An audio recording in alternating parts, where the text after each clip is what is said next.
चुके हैं, बियाहोती जल चुके हैं। जब सभी राजस्थान बीच अहमिया पत्थर में जो बात जिसका खुला करता ही भगवान, तो हमें विश्वास नहीं, विश्वास जब नाम रखो दुनिया के समय में उनके भजन के बाद बोला था याद करो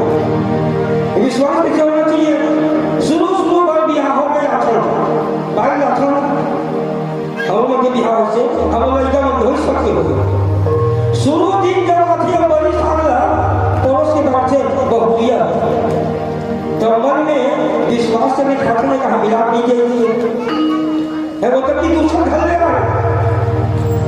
है ना भाई, वो दूसरा घर ले रहा है वो तो 7 वर्ष तक खाता विश्वास के खाता था। अब तो हूँ बनाने महिला था तो मोर भाई लोग तो विश्वास में खाता कि जहर जल्दी करते विश्वास तब एक दूसरे के घर ले आई तो पत्ती बन के जेकर पर विश्वास कर सकते हैं तो वो परमात्मा हमला भेजे अगर मानुष को धरा के तो वो विश्वास का बंद करो, लेकिन वो तो सबके ऊपर विश्वास करते हैं। एक है पाजी वाले का दूसरा ले एक हफ्ते तो ये 15 दिन मिलेगी और दूसरी पैसा मांगी तो मेरा देने का उधारी लेकिन वो परमात्मा कत्ता धर्म उसने धोखा दिलाता है। हे भगवान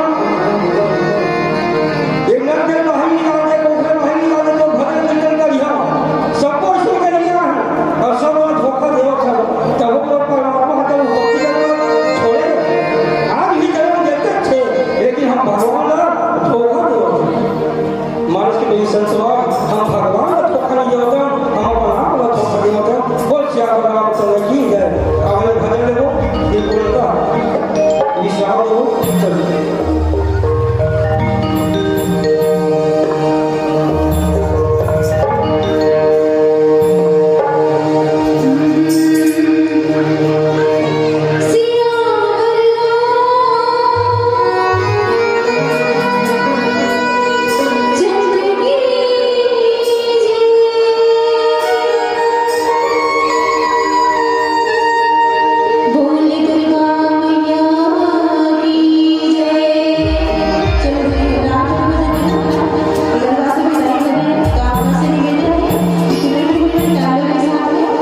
लास्ट